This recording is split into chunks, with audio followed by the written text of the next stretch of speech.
Pickaxe. Hello everyone, welcome to YOMP.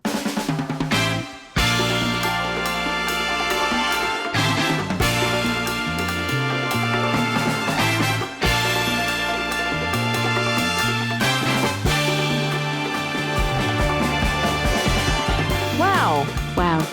My name is Sophie, aka Booth, and I'm joined as always by my wonderful co-host G-Star Games. Hello. Hello. How are things with everything? With everything. We've been watching film. We've been watching film, if you can believe it, guys. I've been watching a lot of film. What have you been watching? I'm trying to remember what I've been watching. Can't even fucking remember. So I watched Darkman.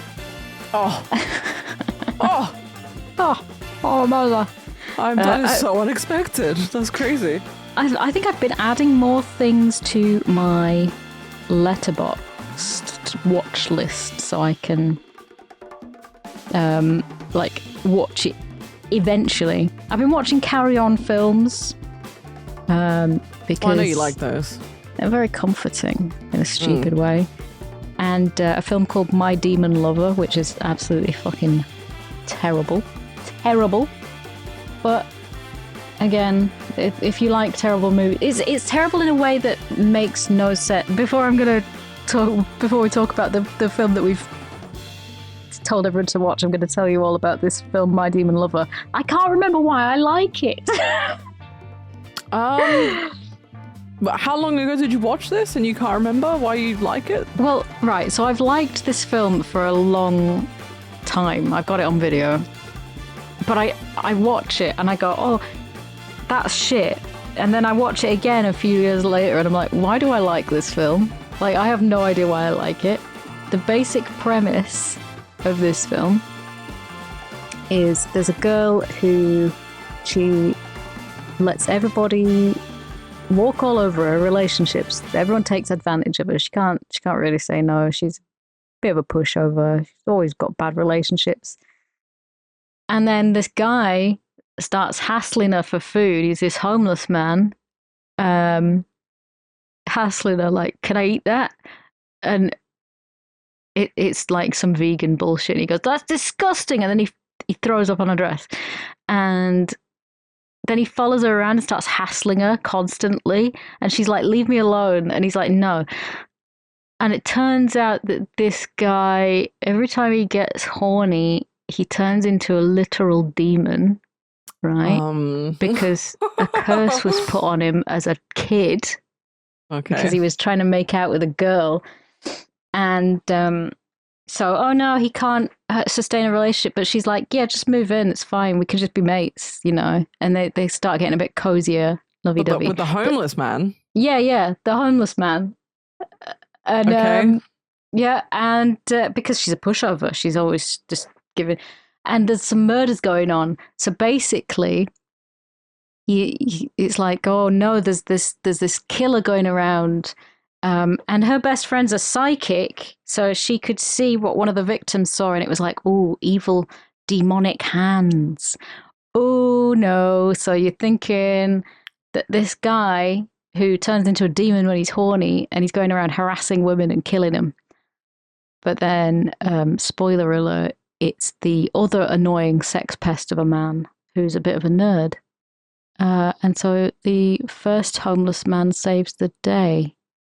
Days I wonder about you, mate. Having sex with this psychic woman who tried to kill him. And he's like, no, it's fine. It's just me. But look, there's the real killer. You're mad. You're actually mad. Genuine. I do wonder about you. Honest to God. I wonder about myself when it comes to things like this. The movies you watch. I'm sorry, what is the name of this movie? It's called My Demon Lover. Not to be confused with The Demon Lover, which is a completely different film, might I add. Okay, so it's got, 2.6 on Letterboxd, 4.7 on IMDb. Even I rated this one like 2.5 stars, and I still enjoyed it in a horrible, stupid way. I mean, the concept is mad. Not that, like, Darkman's concept is any better, but, like, good lord. I am so excited to talk about Darkman, though. Me too. So this is a film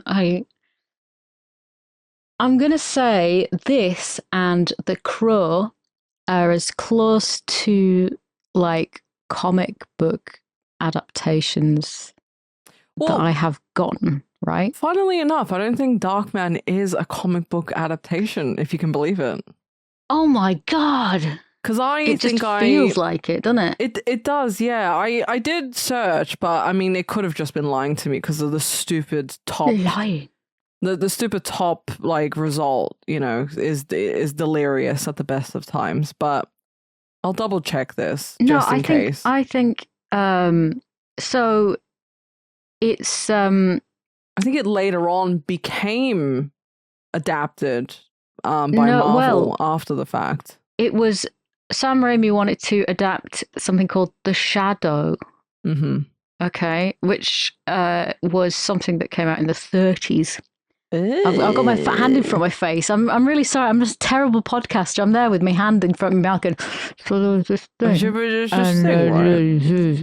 so, and it was a radio drama. So it's sort of like, it was a comic book, comic strip serial. And then Sam Raimi was like, I want to make it into a film. And Universal were like, no fucking way, Sam. And Sam was like, fuck that then. So made his own. He created his own original superhero called Darkman. Okay, so it's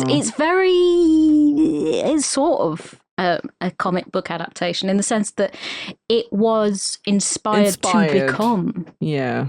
And then they decided, let's make more of that. I'm pretty sure that...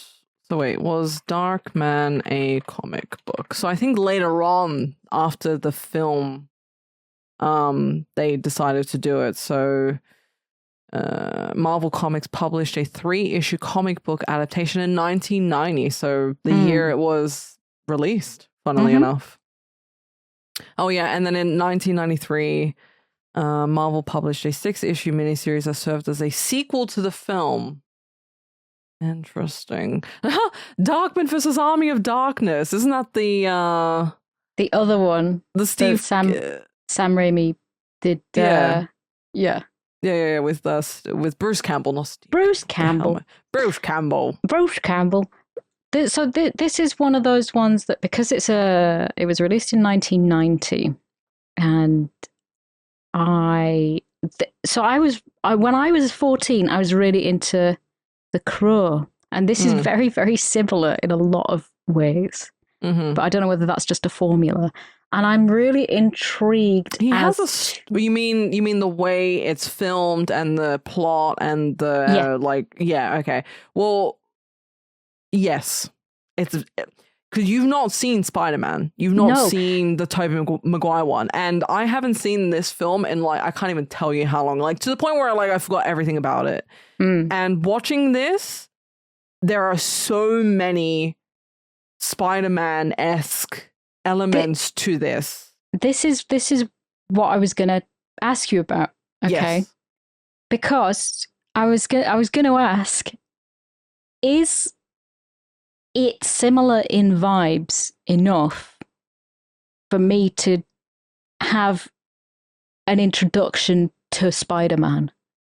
The Tobey Maguire ones? Yeah. Yes. Okay. Because it's like so many similarities. There's a bit in Darkman where he's swinging around on a rope off a helicopter, and I was like, oh, so I guess they were like, Sam Raimi was like, guys, can I do a Spider-Man film there? Because I've done this. Look, it's so cool. I could do a Spider-Man. And they were like, yes, that's Spider-Man-y.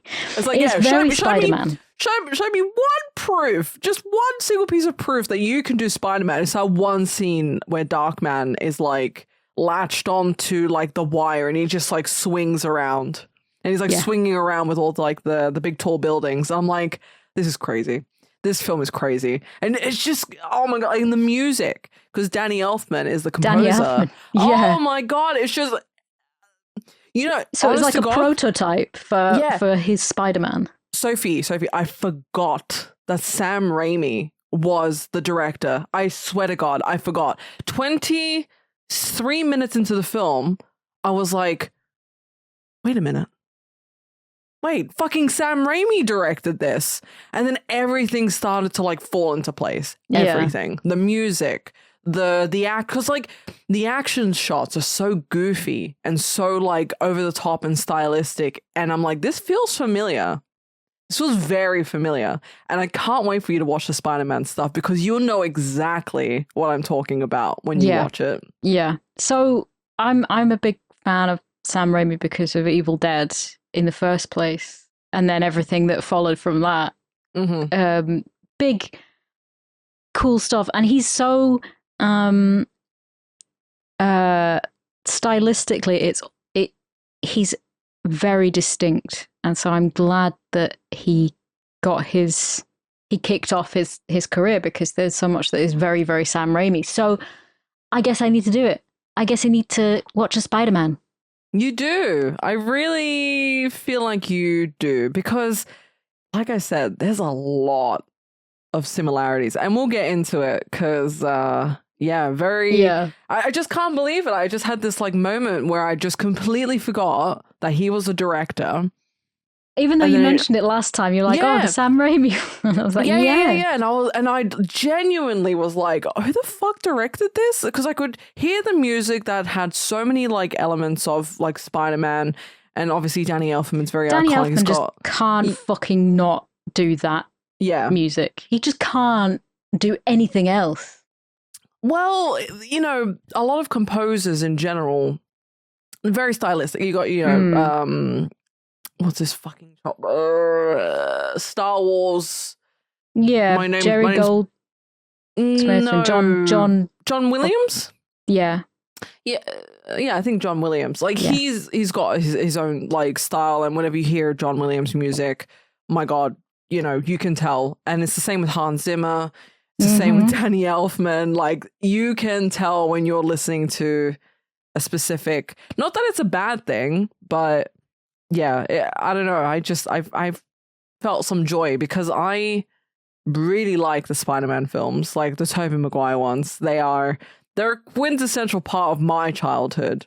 So watching this, I'm just like, yeah, Sam Raimi really had that dog in him. Like even from back then. So because he'd started at like 1981. So apparently, because he had like a bunch of like producer roles before it's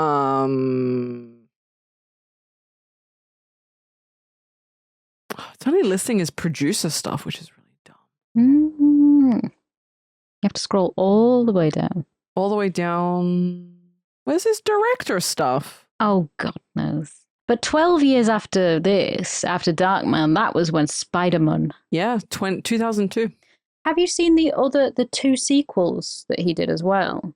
Well, for Spider-Man? Yeah. Oh, 1,000 times. Okay. Yeah. So I'm gonna have to go all in and have a Spider-thon. This is so exciting. Do you want to make it a bonus episode? Yes. So if you watch Spider-Man. Yeah, this is very exciting. This is. I can't even tell you how excited I am. This is how you get people into different films, right? You're like, so he did this, you like this. Come on.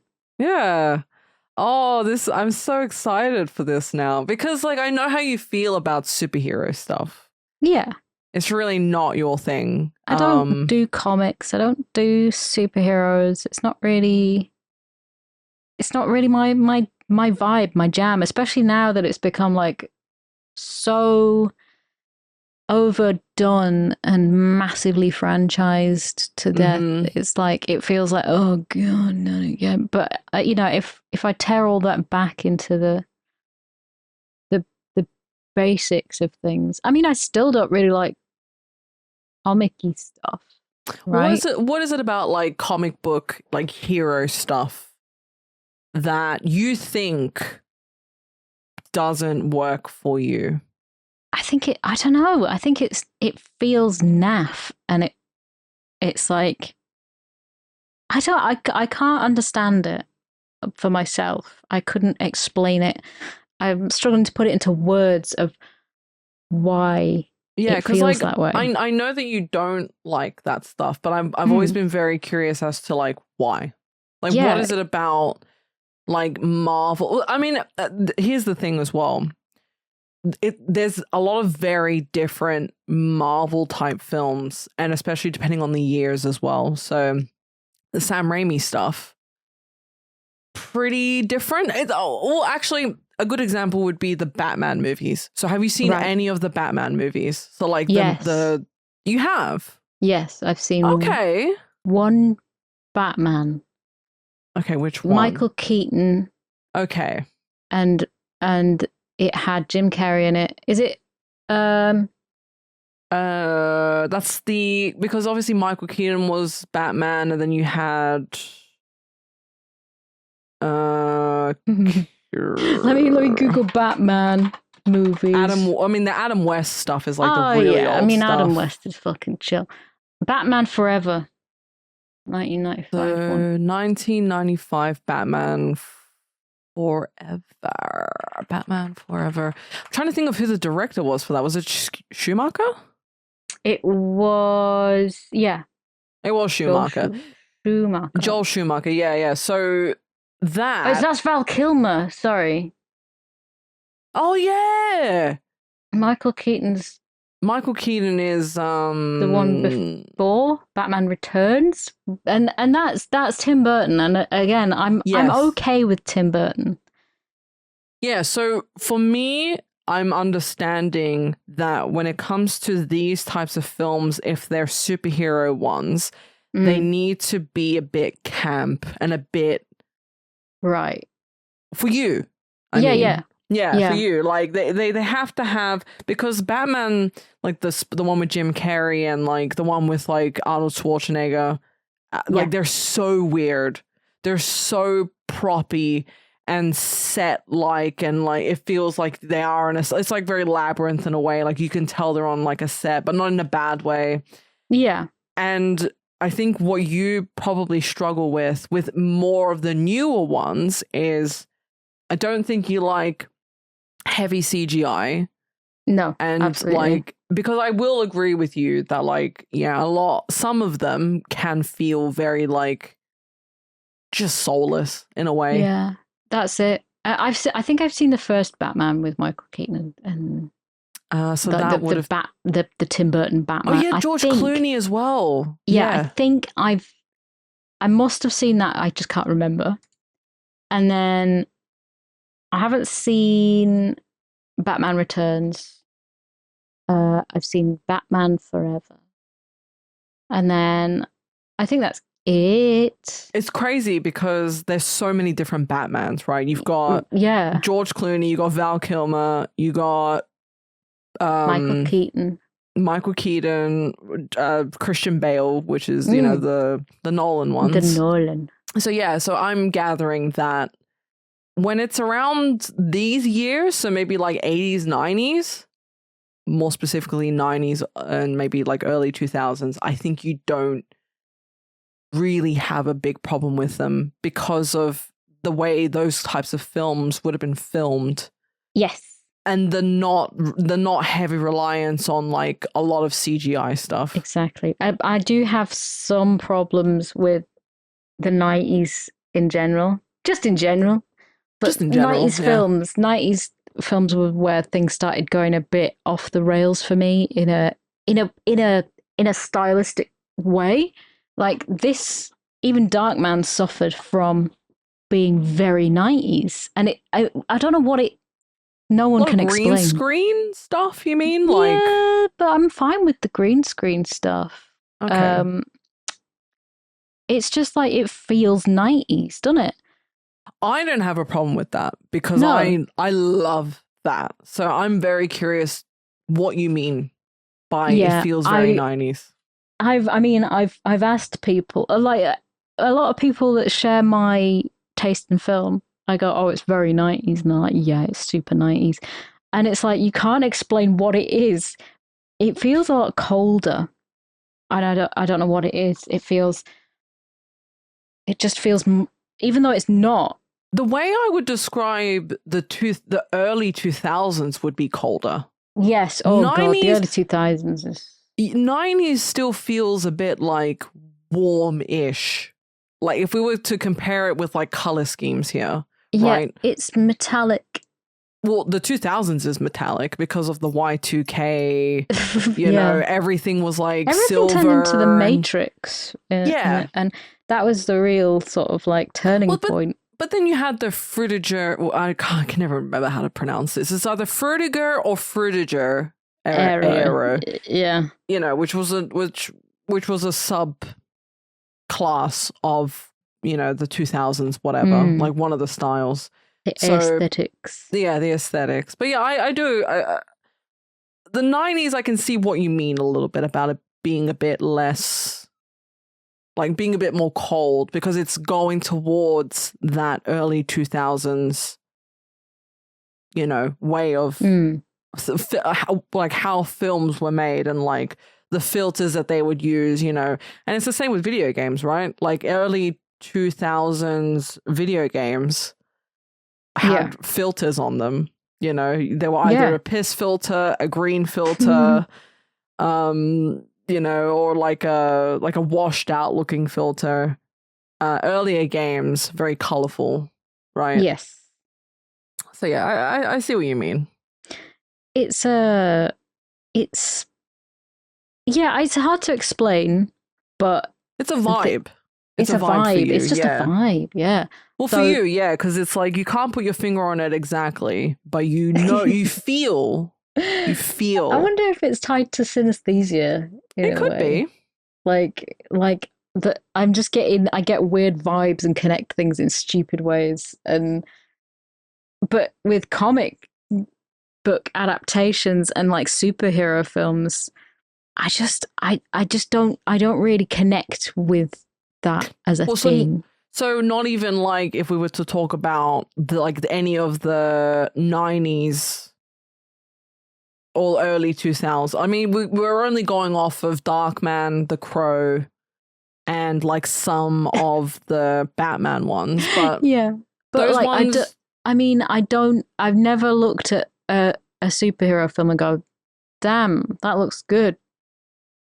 So I have an idea that I think. Okay. I mean, I know you're gonna hate it because I think it would be really funny, and I don't know if this should be like bonus episodes or maybe short ones, for example, where we get you to watch more superhero stuff.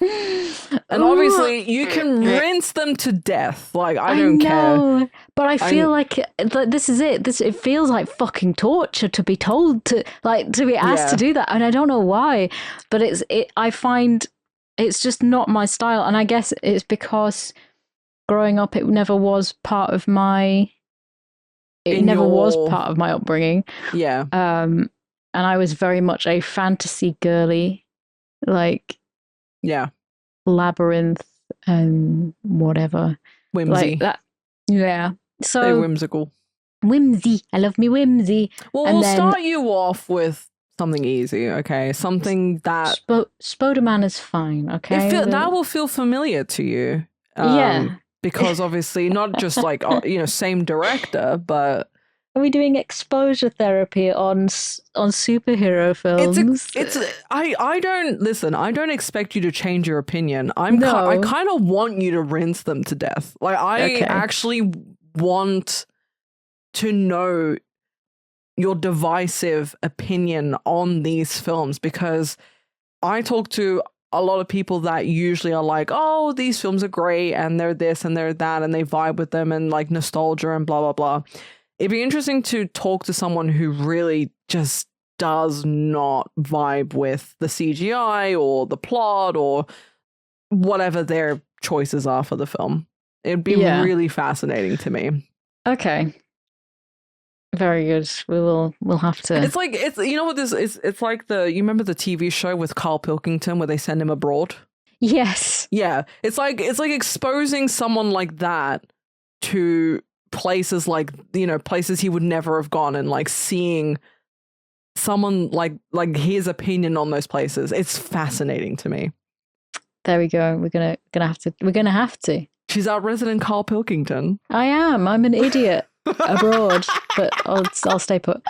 So Darkman, I don't know where I first saw it or why. And again, it was probably a similar situation to me finding out about The Crow, but I was a little goth, and my boyfriend at the time loved it.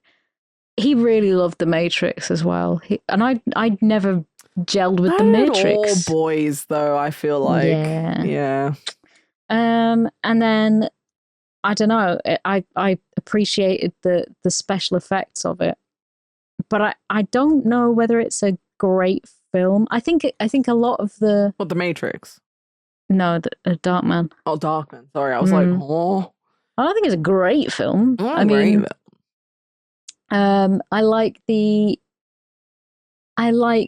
think it's funny, and that's something Sam Raimi does really well, is to put his slapstick humor into things a lot. And yeah, Spiderman has a lot of that, by the way. Yeah. Like, if you think there's like some slapstick in this, whoa. Yeah. Whoa. Yeah, so Darkman is, you've got a scientist who is working on developing skin for, you know, people that don't have skin. Yeah. Cell regeneration of some sort. Yeah, so he's trying to like make parts for people that don't have those parts. He's making like prosthetics, but they're real things, right? So you don't have to grow an ear on a mouse anymore.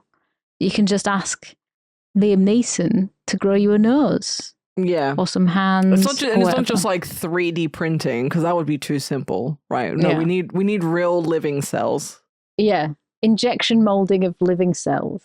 But that's good because, you know, it looks real, and you can feel things and cool stuff. And his girlfriend is a lawyer, and she, like, I didn't know what her role in anything was up until the end, where the bad guy says the world isn't going to miss another attorney. I was like, oh, she's an attorney. What? Why is she fucking around with? I don't know how she got involved with this whole thing, but she finds a little piece of paper saying that a bloke was giving money to somebody else, and it was off the books, so to speak. But if it was off the books, why is there a fucking memo? Yeah, it's complete fucking nonsense. Why would you need this? So she finds it. You get luckily Liam Neeson puts his coffee cup down on it so that you can tell that it's that exact bit of paper throughout the whole film. It's like a big stamp. Big stamp. So she goes, instead of you know, going to the police or someone higher up, she goes to the guy involved and says, "What's this about then, hey?" So she's obviously a shit attorney. Yeah, it's not very good. No, and he says, "Oh well, you know, it's zoning laws. You know, it just means that I can build more shit in different places, and it's off the books." But I think he deflected and was like, "I'm protecting you from a very bad man." So I think he was like trying to shift the blame and shift the threat onto someone else. I mean, the other guys that were involved, as we see throughout the film, pretty terrible people as well. But he is also a terrible person too. He's just not a mobster. He builds buildings and cities and stuff. He's like head honcho. I don't know who he is or what he does. It doesn't really fucking matter. It's just a you know, like a fucking Trump or whatever. He's building buildings and what city are they even in? I have no idea. It was filmed in Los Angeles. But that did not feel like Los Angeles to me. And so she's like, "Oh, okay," and he's like, "Give us the memo back then." And she's like, "I ain't got it. I left it." So he sends his goons to go get the bit of paper, and they blow up Liam Neeson's lab, with I his. mean, I don't know with his, how they got in there without them realizing, by the way. No, and also how they knew it was there because they live in different places. Like, how did they know it was at Liam Neeson's house in his lab as opposed to her house? Because she was like, he was asking her to get married, and she was like, "Yeah, but I like having my own place." And he was like, "Yeah, but we basically live together anyway." So they explode it, and he's really upset because his mate gets shot in the head and everything. And this is where you get the first instance of incredible slapstick comedy, Sam Raimi style, don't you? With he's bashing his head into all sorts of into the cabinets. Oh, into the and they put his head in a tub of boiling pink goo, and they're trashing his work. He's been working so long on this. These guys are animals, bro. Like they're fucking ruthless. Yeah, and the thing about his work, right? He's been working on the skin, but it degrades after 99 minutes. Exactly. Unless the lights are off. And then it keeps going. And it's like, whoa, that's fucking amazing. Bloody hell. But they blow up the lab. They just explode it all. And he goes flying off into the air. They kill his partner, his lab partner, lab assistant, whatever. They beat the shit up out of him, dump him in a vat. You know, it melts his skin on his face, and he's got acid burn marks. I don't know what that vat is, but they fuck him up. They destroy him. They put his entire head into that vat, right? Yeah. But only half of his face gets burnt. Yeah. Which is kind of wild. Yeah, that's a bit of a goof, if you will. Before all of this, though, by the way, I forgot to mention like the opening where you get your introduction to Robert Durant, the bad baddies, man. Yeah. There's a whole lot of blokes in a warehouse, and they're checking them for weapons. And there's a guy with one leg, right? And they've taken all the weapons off him, but oh my god, he takes his false leg and starts shooting everybody. So, that's how bad they are. They've got guns in the legs and everything. That was quite fun. That was a good scene. Well, I mean, the joke that the other guy says as well about like him having a bum leg. A bum leg. Ugh, my god. I got a bum leg. And then he says something about his like ex-wife, which I can't remember, but yeah, I just remember going, ugh. But they've been synthesizing this fucking skin, and it all gets blown up, and it's what a terrible, terrible fucking shame. All of his work is just destroyed. And but they did take the memo before they blew it all up. Somehow. Yeah. They found it. It was just in his lab. It was in his lab. Yeah, of course it was. A lab that typically has loads of like papers lying around and just all sorts of shit everywhere. They somehow found it. Yep. It was just there. It was just there. I mean, I know there's a lot of unrealistic things in like superhero films in general and just these types of films in general, but like that for some reason. That got you. That was just bothering me. I got you, man. It's really bothering me. And they I think they like light some canisters and they like try to like make the place blow up. What are those like little birds called? The one that like the drinking birdies. Yeah. Bleep bleep bleep. Savage. It was just there in all the paperwork and stuff, which is pretty easy going. So there's this main group of guys that go around doing all the henchman work. And yeah, so the whole place explodes, and Darkman, sorry, what's his name? Peyton Westlake. Yeah, Peyton Darkman. Peyton Darkman gets exploded out of the roof, and he lands in the river. And he washes up and he gets put in a burn hospital where Jenny Agutter says, this is John Doe. We've no idea about what's going on with him. But we've got this thing where it means he feels no pain. He's just spinning around in his gyroscope. He's just spinning, feeling no pain. And it's like, well, why would you? Right? Would you not link this massive explosion to the man who has a lot of burns? And yeah, but there's loads of them in there. There's loads of these men. These burnt men. Yeah. These burnt homeless men. It's like, why are homeless people just getting burnt so much? I mean, quite literally, yeah, because she starts the scene off. She's like walking through the hospital or whatever, or through that level on the hospital. And she says he was found on the riverbank just south of the city.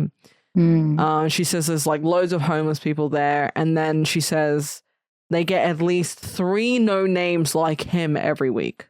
Bloody hell. Like, there's a serious problem in that city, right? Yeah. I mean, I know, like, if it is LA, I know LA, especially just no matter what year, there's a lot of like vagrants and like, you know, war vets who became homeless and whatever. So I get it. Like, I know LA has that issue, so to speak. But 3 in a week? And they're all on these like spinny things, and he's been burnt. What are you talking about, dude? This is a specialty burn like clinic, as well. And it's like, what are you? Why? Yeah, like what are we talking about here? And they've got loads of these men who are strapped to beds. Why are they rotating them? Yeah, why? Don't know. She's developed something which means that they don't feel pain in that, which is nice. But otherwise, like, where are they getting this money from? What's going on? This? Like, it's just homeless guys. Like, nobody's funding this. Yeah.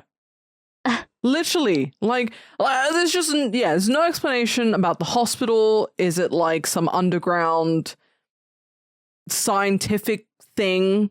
Or what? No, it's just a random hospital. Just and they burn hospital. It blew my mind. Anyway, he ends up there, and he's been there for a while.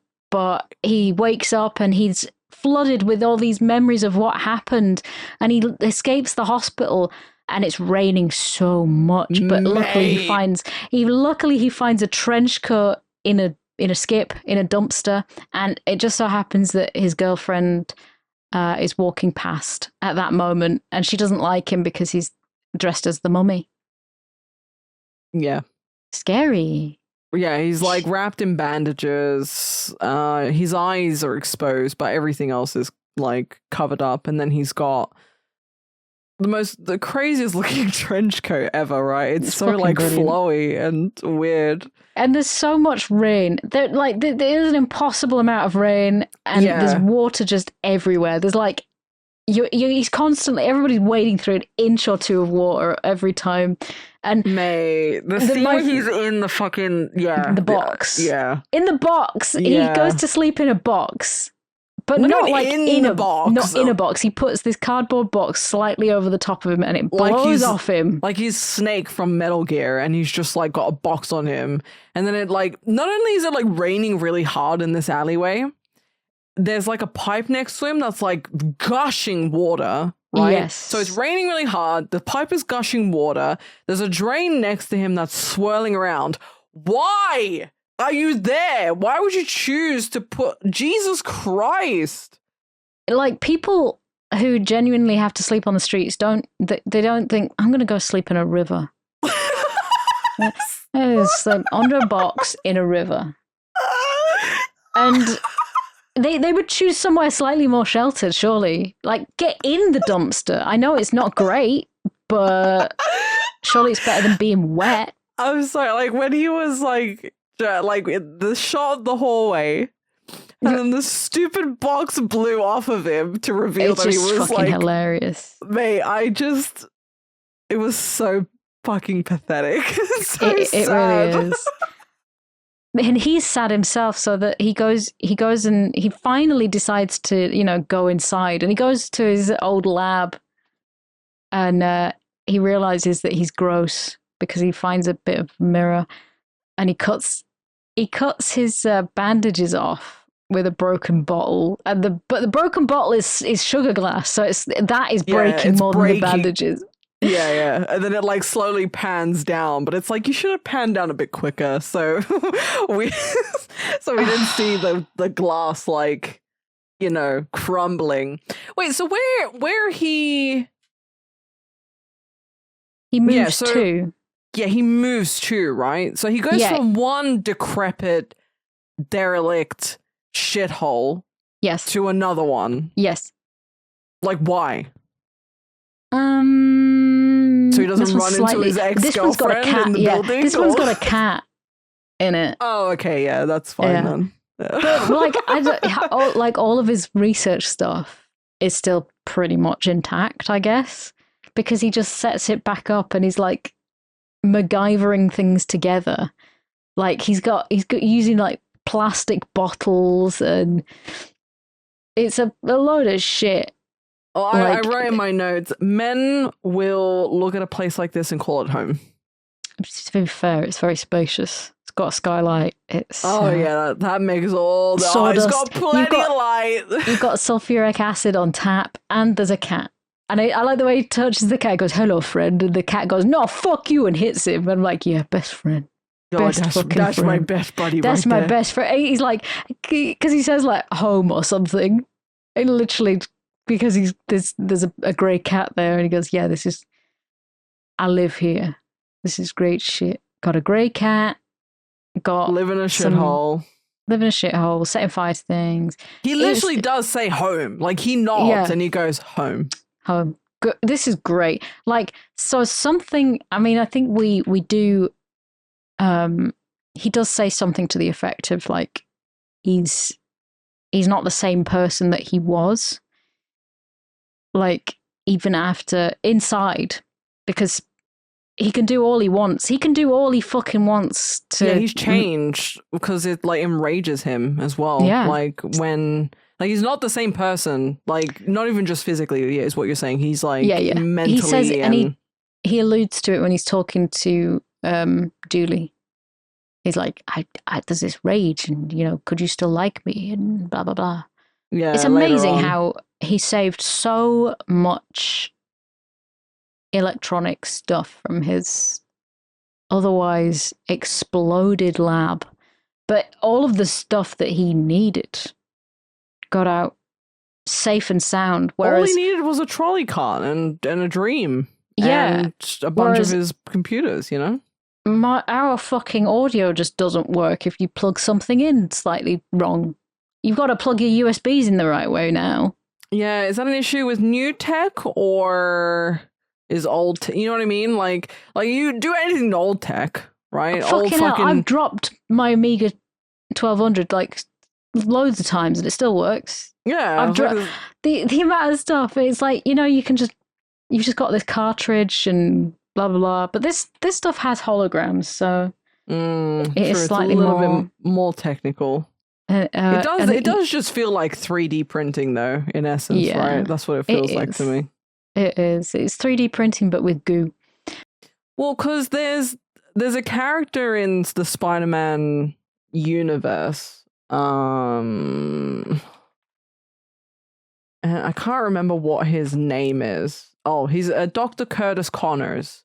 And he's missing an arm, and he's one of the antagonists, not in the Tobey Maguire films, but in the Andrew Garfield ones. Okay. And he is missing an arm, and part of the research that he does is to like regrow limbs. Right. And regrow missing parts and arms and all that shit. And then he turns into a fucking lizard.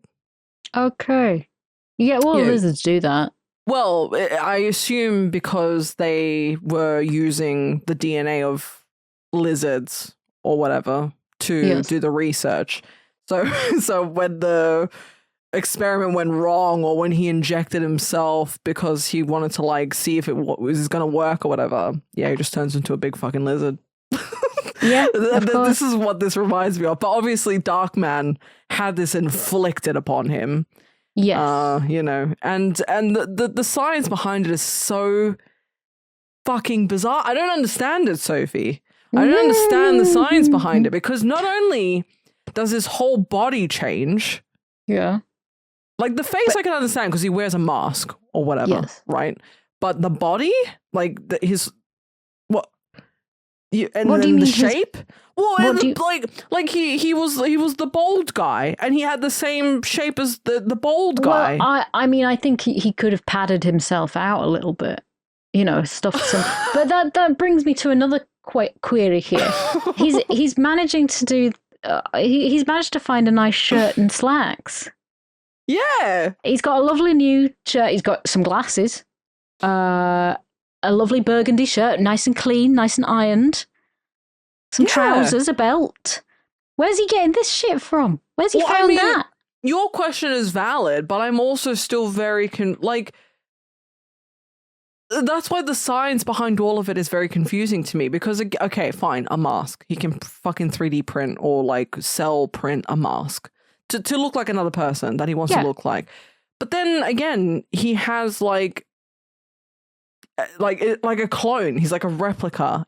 And that's what I thought was happening at certain points throughout the film. Because he was cloning himself. Yeah, because he's got, you know, the same body shape, and he doesn't, I don't know where else on his body he's burned. Well, they said 40% of his body. 40%. Yeah. So I assume that he was mostly intact. His hands and face were pretty fucked up. But he doesn't need to do too much else. If you put a shirt on and stuff towels in it. Okay. Or whatever. I assume he's got like loads of this goo just hanging around that he can just be like, well, I'll just kind of pad myself out a bit with this goo. Yeah, in his decrepit building. Yes. With a big fire pit. With a big which fire for some pit. reason is there. Yeah, throws that in there and it just lights up and everything's great. Again, I know that it's just a film and there's a lot of nonsense in here and you have to suspend a lot of whatever, but there's so many things that just make me scratch my head because I'm like, what's the science here? What is it? So you can wear a mask, but that mask only lasts 90 something minutes and then you can take it off. It just falls off, it melts. No, but not always, because sometimes when he takes it off, it just sits there and it doesn't go away. Is it in the dark? No, it was like out in the light, I'm pretty sure. Because the whole point is like, yeah, the light deteriorates it faster, but he right? doesn't really use that to his. You know that you're like, oh, it only works in the dark. He does a lot of stuff during the day. He literally does everything in the day. Yeah. It's incredible. It's like this makes no fucking sense. Great. Oh my god, this film is fucking amazing. It's so good. But he's worked on it, and they've told him like, they've told him he's done a scan of his own face because he wants his face back. He had a picture of him and his girlfriend, and he put it in the computer and it scanned him. And it said it's going to take like 500. Was it 571 hours? Something naff like that, yeah, something crazy. So it's like 24 days ish. So it's going to be like a month before he can have his own face. So he's working on all this stuff. So this is a long time. I'm just throwing cans around. This is a long time. This isn't just like a couple of days. So you see, do you remember the montage bit where he's working on the stuff, right? Like he's, doing the vials and he's measuring stuff and shit's like, he's got writing on papers. That's a very Sam Raimi thing. And that he does that in the Spider-Man films as well. And he likes the montage. He likes the montage and you've got the Danny Elfman music playing on top of that just to show like a passage of time of some amount of time, I guess, whether it's like days or weeks or whatever. Yeah. Good. It's cool. And he uses this time in waiting for his own face to be built because the photo isn't like good enough. Yeah. Well, I The think it's photo also been it's all burnt a little. burnt. So he's Yeah. had to like say copy and paste the two sides of his face to make it like, but the computer's struggling with that because, you know, computers weren't that great back then. Well, this is a special, very technological computer. It's science. I mean, but it's still going to take a lot of time to do. Yeah. And so he's going to go and get some revenge, isn't he? So he's seen some of the guys that, and it's like, oh, the memories come flooding back. Holy shit! Oh my god! So he's gonna. He's at the Strack Industries City of the Future ball, and he sees, obviously his girlfriend and the baddie, but then all the goons are there. And he's like watching all of this through like a vent somewhere. I don't know. Because, these places just have, peeping vents. Yeah, of course. Of course. For when you need to check on what your girlfriend's doing in some random part of the city. It's just there. A human-sized vent. I think he dispatches one of the goons, which is that Ted Raimi? Is that one of the Raimis? Wait, how many Raimis are there? Oh, there's fucking tons. Seriously? Yeah. So there's Ted, there's Ivan. How many Raimi? Yeah, I know Ivan, but I thought there was just, there's 3. So yeah, Ted, Ivan, and obviously Sam. Yeah, and then so I think that he did.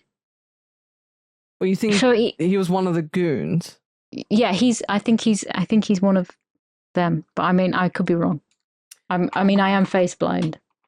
You are. Is Ted Raimi? Yeah, it's him. Well, the one with the glasses. Glass. Oh, it is. Oh, that's so funny. So what he does is he takes him into the sewer and sort of drowns him a little bit before putting his head through the manhole and making him get run over.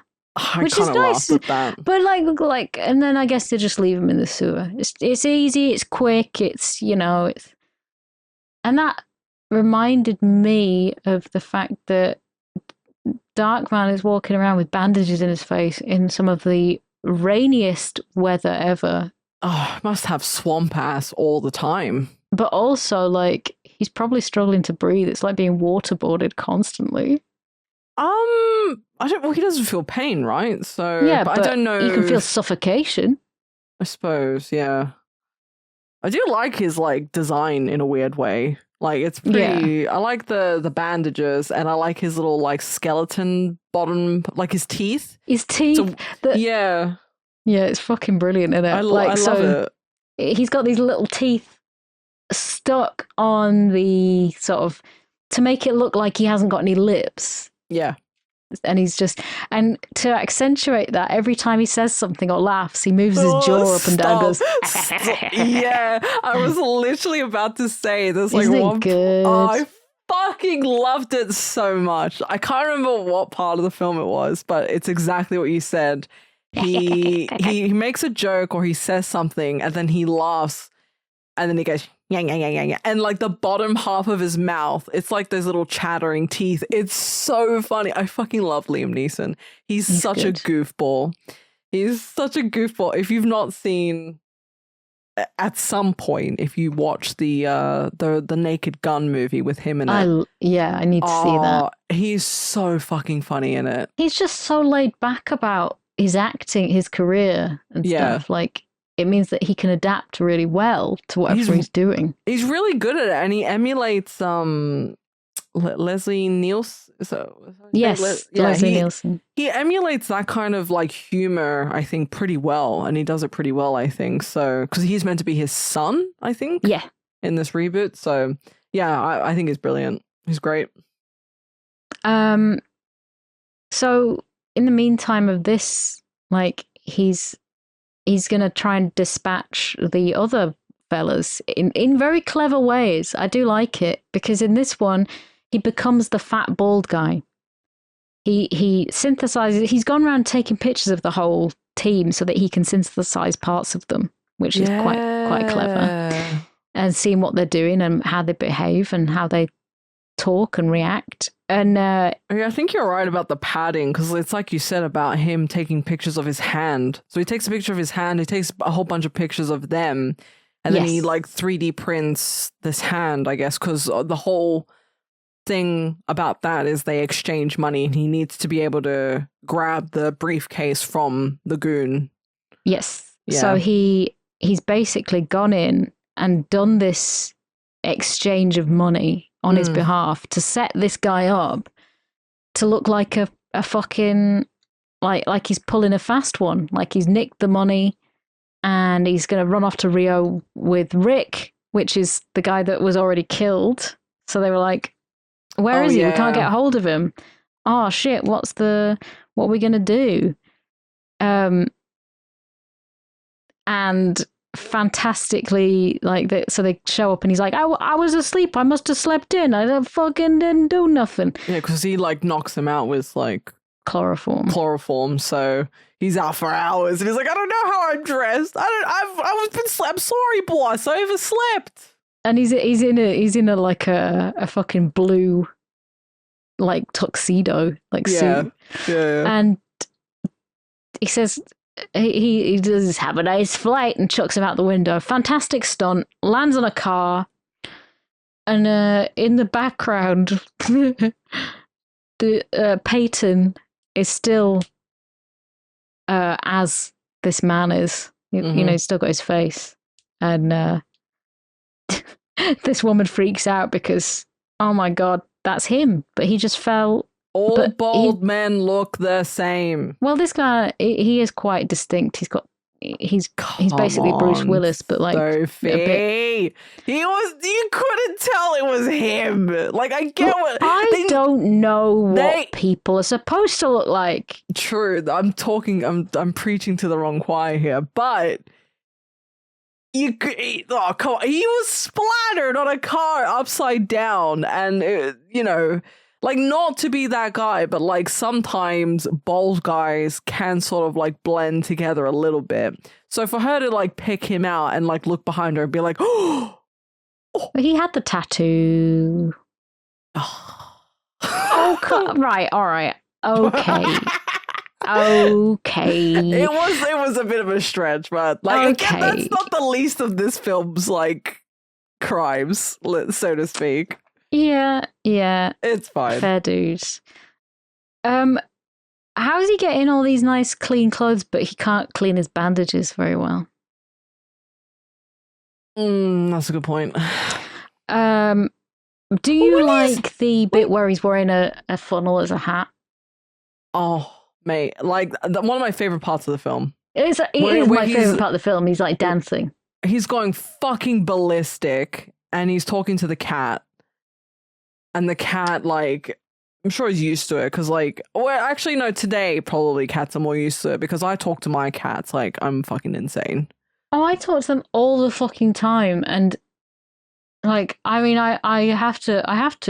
I go through things with them all the time. Yeah, it's great. The whole part around this being so funny is, first of all, it's Liam Neeson. Like, just. You can't see his face all that well because he's like bandaged and whatever, but just the thought of Liam Neeson like dancing around like this with a funnel on his head and he's like rambling to a cat. Fucking incredible. I mean, it's the most relatable bit of the film, isn't it? Yeah. Like this pure cinema right here. Pure cinema. And I mean, it's great. It's a very Sam Raimi thing to do. This cat, right?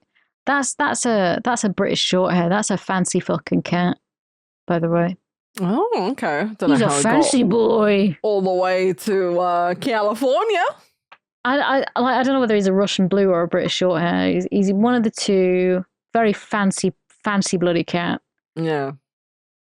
Just living the dream with you living a Darkman. dream. You good boy. Also, I living just in a noticed warehouse. This Living in a film is warehouse. rated R. It is, yeah.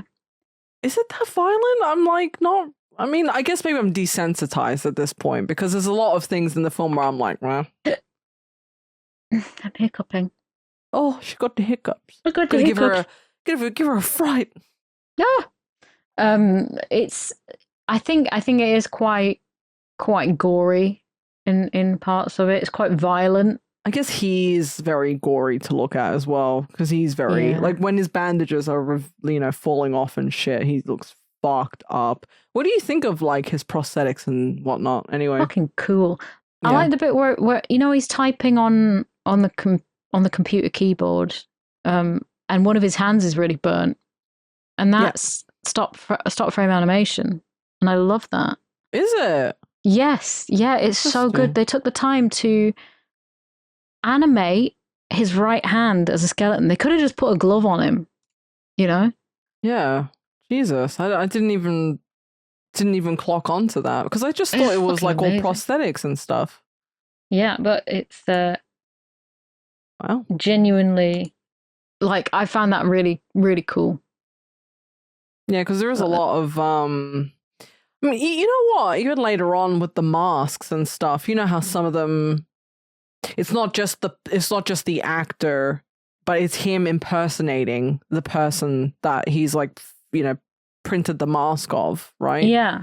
Even sometimes the masks looked pretty decent at times, and they weren't terrible. There was a bit where he's put 2 masks on a guy. So the guy with the ponytail is a bit later on, and he puts the Peyton mask on him, and then over the top of that he puts the long haired blonde guy's mask on. Yeah. So he's like, the blonde haired guy takes off the first mask, sees that it's Liam Neeson, kills him, then takes off that mask and sees that it's his mate that he's killed. Yeah, there's that scene as what you're referring to, which was really good. And then the scene with what's the baddie's name? Durant or Durant. Yeah, Durant. So when they're in the revolving door, yes, Peyton and Durant, and they're both staring at each other. They're in front of like a door that's like kind of a bit dirty, but not bad. Like, isn't that like they stuck him? It's like 2. Oh, do you think it's split screen type thing? They have green screened. All right, I'm just gonna have to find the bit that you're referring to. Look, I've sent you a screenshot. So there's one of him looking at the other one, but then when the one on the left, which is Peyton, turns to look towards the camera, you can tell it's a mask. Okay, I'm gonna have to because they do make their face, like the makeup is really good in that they made them look a bit paler, and there's a bit where they've made their skin near their ears and stuff look a little bit like sticky, like if you cover yourself in liquid latex all the time, it's like it's a bit like that. But they've done very good. They've done good work on the makeup, because you'll notice that even in high definition, right? Well, you'll notice that when Peyton has really bright blue eyes, like stupidly bright blue. Yes. So they put contact lenses in to make sure that everybody has these blue eyes. Well, if he's mimicking that's green screen, that's split screen. When he looks at him. No. Yes. You can tell it's a mask. Which one? The one on the left. No, that's really him. He's just got a stupid face. I'm watching it over and over again because the way that the movement is. No, I really do think that's a mask. That has to be a mask. He's just a weird looking bloke, Jay.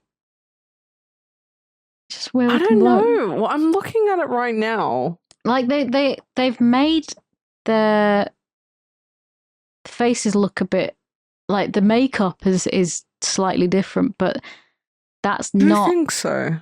Yeah. Because he literally looks waxy. Yeah, they've made them look dead waxy. Like that's how they've made so it. you think so? It's intentional. They've intentionally made him look unwell, and like he's plasticky, so that you can see the difference. Oh my god! Like because you can even tell on the first guy that he does it to, like they've made his lips quite pale, and they've smoothed their skin a little bit to make it look like it's just a mask. Yeah. Like you can see that the guy on the right has more color to his face, basically, and the guy on the left, when they're in the revolving doors, they've evened the skin tone. They've basically put a shit ton of foundation on. You know, like when girls cake on the makeup and it's smoothed out. Well, like back in 2016 when they used to use that mousse foundation. Oh, I love that stuff. Dream Matte Mousse. Dream Matte Mousse. Genuinely, that is what that fucking looks like. Yeah, that's so do you like? Oh, I used to use that all the time. Yeah, all the fucking time. So, do you like that then? That there is like an actual distinction there, an intentional distinction, as opposed to they look indistinguishable, and it's literally it is the same person without any of the makeup alterations. Yeah. Okay. So they've put the effort in there to make sure that it's not infallible, and the actors themselves are really good at acting like they're putting it on, like they're weird. Like they're awkward and uncomfortable and confused, and they can't really use their face very well. And you know that I thought that all the guys that were basically, you know, masked, they did so well at acting like Liam Even Neeson. The bald guy. The bald guy was like, very like multifaceted, I guess, because like he played like a goon in the scenes that he was like meant to be, you know, the bad guy, the goon or whatever. But then when it was Liam Neeson supposedly impersonating him, so to speak, you could see that range there, which I thought was really impressive. Yeah, absolutely. And going back to the makeup aspect of it, you can see that when Liam Neeson is out and about after the accident, right, his face seems a lot brighter and smoother. Oh, in like the daytime the daytimes, yeah. So when he's like at the restaurant, at the cafe, or at the fair, compared to like near the beginning. Yeah, I'm gonna have to go back. He just looks like a normal fucking scruffy bloke. He looks like a man, more like a mannequin, basically. Yeah. When he's like in the beginning in his lab, or he's talking to his girlfriend or whatever, you can see like wrinkles and lines and spit stubble and yeah. And then later on, because they're probably trying to achieve what you're saying.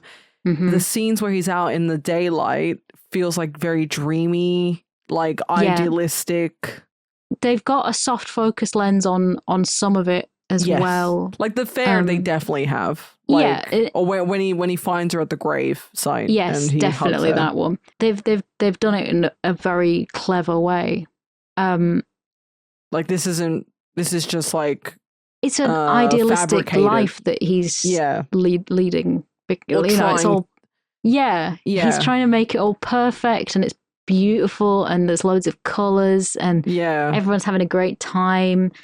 And but then he wants to win the elephant, and this is when he says, like, he knows that he's different inside now, because he's so angry that the guy is like, he's at the fair, he's won this elephant for his chick, but the guy at the fair's like, nah, you weren't behind the line, so you can't have it. So he gets really fucking angry. And these scenes where, you know, these are the very stereotypically comic book scenes. Yeah. Where there's a lot of extra graphics, like, and green screen and close-ups, and the movement of the camera is all very sped up. And well, I think the reason for that The lighting. is, yeah, so, there's a difference between maybe him losing his patience and also the fact that he's actually chemically changed inside, right? So it's to show with the lightning strike and the screen breaking apart, like this wouldn't typically be his normal reaction, but it's whatever's happened to him to make him breaking. Yeah. So because at first I was like, did you really need to like show that he's like losing his temper, or but it's to show that like whatever's happened to him is actually physically affecting him and mentally affecting him too. And I love it. Like, those are the bits that I was so excited by. Not only because it's very, very fucking funny when he said, take the fucking elephant, but yeah, like the effects are so cool. And it goes back to the bit where they animated the typing hand. It's just a right hand that's typing on a keyboard, but the stop frame animation is absolutely fucking perfect. And there's a bit where, the cat is walking in between all the photos that he's got hung up to develop. And it's just, there's something about the way that the camera, whatever frame rate is used or something, and it just makes it's so clever, and it gives you this feeling. It's a feeling that you only get in certain films like this. Yeah. So we're going off vibes again. We are just going off vibes. Yeah, I mean, sometimes, that's what it needs to do at times, right? Not everything needs like a spoon-fed situation where it's like dishing it all out to you piece by piece. This is just, it's more showing and then telling. It's very similar to, in parts of it, there's things like Creepshow. If you've ever seen Creepshow, that again is based on like a comic for kids, but it's like a horror comic. Mm-hmm. And the lighting is so distinct and cartoony. So I think it's a very similar feeling to that, and it does it very, very well. It does do it very well. Really nice, and it shows a lot of care taken, and it just wasn't in the budget to use that much CGI. I assume they use a lot of green screen. Funnily enough, and we can like get this fact out of the way, I guess, since we're on the topic. But I think the budget for this was between like 14 and 16 million. Okay, which isn't. I don't think that's that high, to be honest. And then I think it made 48 million, which pretty damn good. Yeah. And well, I mean, so they used CGI, definitely. They used computer graphics for the little holograms that they were projecting, and like they used computer stuff for the green screening. And the green screen isn't perfect, and I love that. I love that you can tell that there's like a bit of aberration around the people, and but like if you were to watch this on VHS, yes, I wonder how less jank it might look. It still looks pretty fucking jank. Okay. Like you can tell it's a green screen, but it blends beautifully. Yeah, like the CRT or whatever would, the whole point around a lot of this stuff is, they would try to like hide shit to, hide the imperfections and whatever. But CRT would hide a lot of that stuff because it wasn't very high definition either. Yeah. But looking at stuff in high definition today, you see a lot of like a lot of things that like that type of technology would have hidden pretty well at the time. Well, speaking of that, Basic Instinct, where Sharon Stone uncrosses her legs and shit, right? Mm-hmm. You wouldn't be able to see that very much in VHS.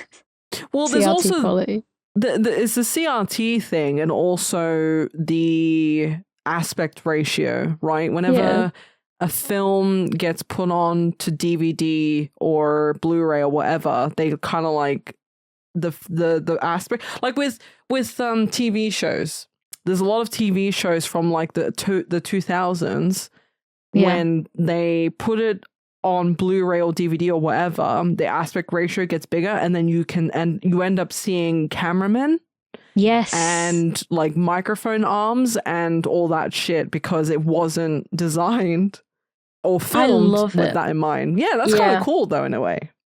It's really I find it very exciting to see these like things happen. You know what? I always look out for that kind of stuff. I don't know why. Boom mics. I'm always out on the lookout for that. Yeah, in glasses. And when I don't see that stuff, I'm like, damn, that's a lot of care. Yeah, good fucking job. Like I watched Rain Man the other day. Never seen it before. First time watching it. And there were so many scenes where Tom Cruise is wearing sunglasses and the camera's like facing him. Never see the fucking camera. It's like good, ever. Yeah, clever really good. How they've decided. Like even in sunglasses. Yeah. I don't know how they've managed it because like a lot of things that you watch today, whether it's a TV show or whatever, sometimes you do catch the film crew, in reflections and whatnot. And I go, interesting. Yeah. they managed to not do it back then, but but yeah. But yeah, it's very cleverly done. It's all very, there's a lot of care taken in everything. And that's something Sam Raimi does very well. Oh, I'm so excited for you to watch Spider-Man now. Like, it's going to be such a treat for me because a lot of people that probably listen to this podcast grew up with those Spider-Man films. Yeah. And just to be able to watch this film recommended by you is it's mind-boggling to me because I love the Tobey Maguire films. Well, there we go. I'm gonna have to. Yeah, but they're shit, but like in a good way. Like they're not like a cinema or anything like that. But and I'm sure you've seen memes from them over the years, right? Yes. Yeah. I'm somewhat of a scientist myself, Yeah, this is the thing. Like, these films are so memeable. Yeah, 100%. Well, especially like around those times, because I don't know when we decided as a society that memes, memes just started getting mass produced, right? Nothing happens nowadays without a meme being born from it. Like from Darkman, you won't see any, right? Like, or you hardly see any, or from anything from like the 80s or the 90s, realistically. But how would they have made a meme back then? Impossible. I mean, memes were basically just like inside jokes that you would tell to each other, and that was it. Yeah. So Darkman is he's alive and he's back with Julie, and he's like, Julie, you won't like me if my face comes off and I'm bald. But she's like, I would have tried to help you, and he's like, no, fuck off. But she tries to. She's been going out with the top head honcho baddie man that's been bribing people. You said batty man. I was like, yeah, okay, we can't say that. And I was like, whoa. When I hear that, I think of Ali G, to be fair. Ali G. When I was a kid, I had no idea what that word was because I grew up in Australia. Yeah, well, it's not really a thing that you would use. No, it wasn't part of our vocabulary. Had no idea what it was. So that word, I heard it in Ali G, and no idea what it was. And then when I came to the UK, I was like, oh, okay, this is quite the revelation. So she realizes when she goes to break it off that he's the one that ordered them to explode the lab to get the stuff, because the memo is back on his desk, just right there in front of him again. It just keeps happening. So she goes to hang out with him, and they follow him, and all the henchmen are there to kick his ass. And this is when we get of course, Durant's got a grenade launcher. Of course. To explode things. And he's just got a helicopter, and there's a policeman that's... The police are after them because they're blowing things up. but he just shoots them. It's all gone very stupid and big. It's gone big.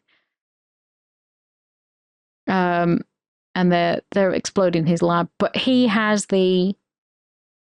still has a cupboard full of faces to use, and he's been building these faces of these guys. Well, every superhero needs their. I mean, I wouldn't classify him as a superhero. It's more like a anti-hero. Yeah, but every hero needs their, case full of something, right? Like Batman has all his gadgets, and Spiderman has his gadgets, and Darkman has prosthetic faces. A cupboard full of faces. Yeah. But it's clever how he uses it, because he's not got a load of guns, He's not got a load of gadgets. He's just a science man. He is a science man, but I think he has he's pretty strong, right? Oh yeah, God. Yeah. Because I'm trying to think of what is different about him or special in the sense that when a lot of these heroes get changed, something changes about them. Right? Yes. So with him, okay, yes, his skin got melted off and whatever, but I think there's the rage element, but I think he's, again, strong. So, whereas Batman is just rich. He's just rich. He's not strong. He's not, he doesn't have anything that special about him. He's just a rich guy. But apparently he's the world's greatest detective. Isn't that crazy? Yeah. I never knew. I only found that out 5-10 years ago. I was like, what's so special about Batman? And I think someone was like, he's the world's greatest detective. I was like, I thought Columbo was the world's greatest detective. No. And then came Batman. What about Poirot? No, Batman. He's pretty good. That's fucking bullshit. I call bullshit. So there's the some more of the attention paid to the masking effect of the split screen of there's the guy with the long hair, blonde long hair guy, and they've actually made him taller because Liam Neeson is taller than the actor. Yeah. And you see them standing next to each other and he's taller. And he's wearing the shirt, so, it's just a mask. But that's quite clever. These things are taken into consideration. Yeah, got to think about this stuff. Otherwise, it's a goof. Which I'm sure there are goofs in this, but... Oh, God, probably. When we're doing the trivia section, we can have a little look-see. Because there's, always a section on IMDb where there's, factual errors or, inconsistencies and that kind of crap. So... we get to this sort of more of a finale aspect where you've got he's hanging onto the helicopter with the bit of rope, which with the the winch thing. Yes. And he's blown his lab up again. Man Man can't keep a lab. Man can't keep a lab, And I was always hoping that the cat got out okay. But I think he would have done. He probably would have, yeah. With all that I'd shit like to going think on. he did. I thought that this stunt was very cool. Of the guy on the end of a winch on a helicopter. I thought that was fucking rad. Yeah, it looked pretty believable, right? I mean, I think there was this was really done. That's a stuntman that's swinging about, and because you can tell by the way that stuntmen are made to overact. Yes. Because they're really going for it is the thing, right? He's swinging his arms around. This is not just, he's trying to act like. You see that they overact so that it takes the focus off the fact that it's not the main actor as well. But he's swinging his arms around and crashing into buildings. And it's very good. Very clever. It is funny when you see... I always try to spot it sometimes. It's kind of like with the microphone stuff or the cameras being caught in reflections. You but, like to see the stuntman. well, I like to see, like, can you see the stunt person? Have they concealed it well? And then when they haven't, I'm like, ooh, that's a little bit too, like, it's a little bit too noticeable. They didn't do a good enough job. But that reminds me of it's a sketch from this comedy called Big Train, and there's two guys in the editing booth, and they're editing something together, and they're like, I don't know whether this is cut right. I mean, you can clearly tell that that's a stunt man, and he's like, what do you mean you can't tell? Well, look, just scroll through there. The stuntman is black. It's like it immediately cuts to a black guy in a blonde wig instead of. Like, do you think people notice? Nah, it'd be fine. Nah, I'll be all right. They won't notice a damn thing. It's great. I also love how nonchalant the helicopter pilots are through all of this, because you're not focusing on the helicopter pilots. No, you know what? I also like to do that as well. You know, sometimes when there's a scene and there's clearly the main focus of a scene, I like to look in the background to see what the people in the background are doing and how they're acting. And I remember watching a scene from, I think it was Arrested Development, and the main character was like at the airport, and there was a guy wearing like a purple or pink shirt. And that person, who's clearly an extra, walked up and down in that scene at least 5 times. Yeah. You could see, like, clearly they're an extra and they're supposed to be in the background, but it looked like they were walking towards a certain direction, but then they kept reappearing in the background as an extra. And it kind of drives me crazy when I notice that kind of stuff. But fucking love it. Yeah. Oh my God. So now that obviously he's flying across over the top of a highway. I don't know. And he's got a winch. The winch, he's attached to a lorry. But before that, they're still blowing grenades at people, right? And they set fire to what is a clown van. I don't know what this clown van is, but I just love it. Yeah, it's great.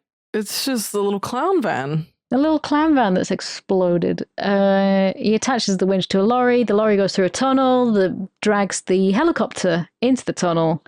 Kablam. Kablimbo. Kablimbo. And the main guy has kidnapped Jolie and gone to a skyscraper where he grew up. Like his dad used to take him on the skyscraper, so he's quite at ease there. Yeah. You see Durant lighting up a cigar. He survived, and he's onto him. The baddie's onto him. It's not Durant. He's like, I know how he thinks. Bright blue eyes. Yeah, his eyes are dead unnatural. Unnatural looking.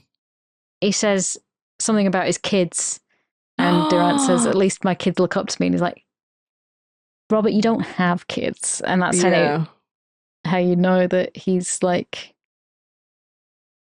It's not Durant. It's not Durant. Also, he's looking very uneasy, but it's you get a little scrap on top of a skyscraper with them. Oh my God, Sophie. What? You know how I said I was going to talk about the goofs just out of curiosity? Yes. At the very top, it says, during the helicopter freeway sequence, the same clown-faced ice cream truck gets blown up twice. My clown face ice cream. That's brilliant. I love my clown face ice cream. Oh, that's so funny. That's great. That is brilliant. I like how they're having a fight on a skyscraper, and you can tell that all of these scenes where they're supposedly high up are done like 2 foot off the floor. You can it just doesn't feel, it never feels like it's... Weirdly, I didn't feel that, you know. I really did feel like and believe that when they were high up, they had me going. They had you going. Well, the one guy falls off. Yeah. And it's just no biggie. No biggie. No one cares. He's just one of the goons. He's just one of the goons. And then, I mean, there's a bit where, well, at the end, he's trying to say, like, you wouldn't. Darkman has hold of him by the wrist, and he's like, you wouldn't drop me. You haven't got it in you. You haven't got the guts. It's not for you. You wouldn't be able to live with it or something. Yeah. And he's just like, and drops him. Well, yeah, he says, like, oh, I'm learning to live with a lot nowadays or something like that. I'm learning to live with a lot of things.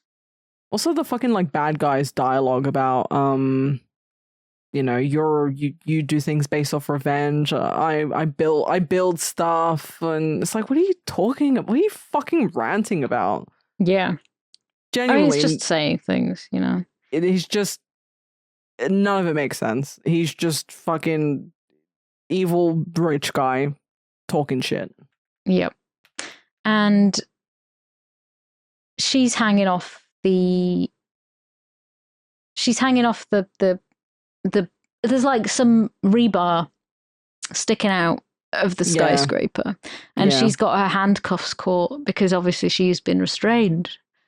Got handcuffs caught. Her fucking hands would have been broken, by the way. I mean, I was thinking that must be so fucking painful. There's no way the skin is gonna keep that. It's so, it's the skin part, like, even after the fact, but, like, falling down and then the cuffs latching onto the rebar would have broken her wrist clean off. Absolutely. I love films. They're so silly, aren't they? Yeah. But, and also there's, like, this rivet gun just hanging around that the main baddie guy is shooting at everybody with. Yeah. Manages to get this hydraulic. I wonder.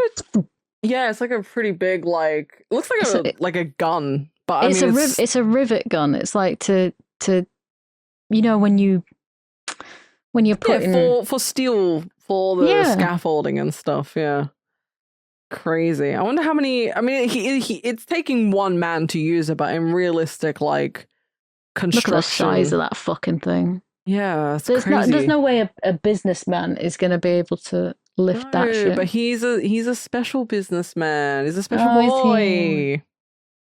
Special businessman. He manages to get one lodged in Darkman's hand. But he can't feel pain, so it's like, no biggie. Yeah, quite literally. Him. Yeah, takes it, rips his hand off, punches him in the face. And then you get a really good, the actual Spider-Man thing that he's actually. It's so good. You know, where he swings on a rope and catches Julie. Yes, exactly. Saving her life. And damsel in distress. Yes, and then he grabs him by it's the ankle he grabs him by, and he's like, yeah, whatever, and drops him.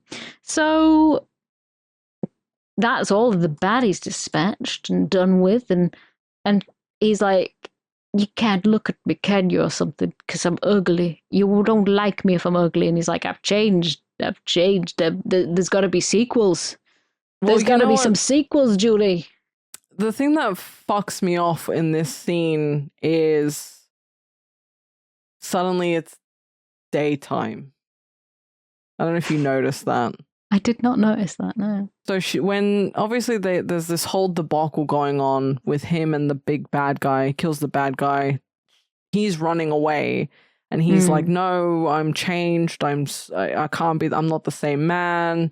I've come to terms. Oh, and then he puts a mask on and then it's fucking daytime. Yeah, like what? Hello? It was literally just nighttime. It was literally like the middle of the fucking night. It was very, like, I mean, you don't know how much time has actually passed, okay? Because it was daytime when he was in the helicopter. And then... Yeah, but it was pitch black outside, and now it's daytime again. Yeah. It's like, what the fuck? Maybe it's just really high up. Oh, look. Oh, my God. I'm like, this has to be a goof. This has to be a goof. During the final confrontation scene at the construction site, it's night and dark outside. In the next shot with Peyton and Julie leaving the construction site, it's bright day. So clearly they fucked that up somehow. Bruce Campbell's the the guy with the he's turned into Bruce Campbell, which honestly I would choose his face too. Hell yeah. Hell He's a yeah. lovely man. Little Easter egg there. Yeah. Bruce Campbell Easter egg. Did you know did you see the other Easter egg of Sam Raimi's Oldsmobile that's on the freeway? No. With the Coen brothers in it. No way. Pretty sure that it's the Coen brothers in the Oh my I'll god, have to find I didn't IMDb. even know But this. isn't that great? Yeah. And that's Darkman. And I obviously think it's a pretty solid, cool film. And I was interested as to how similar it is to the Spidermans. You will come to see there are quite a lot of similarities. But, and you know, I'm quite excited to see if I like it. I'm trying not to be like well, I don't like Spider-Man, so I'm gonna hate it. Like, I don't want to look at things that way. I feel like you might actually like. I don't know what you've given this, so we'll go off of that, I guess. But okay. I feel like okay. So what would you score this then out of 10? So out of 10. So let me see what I on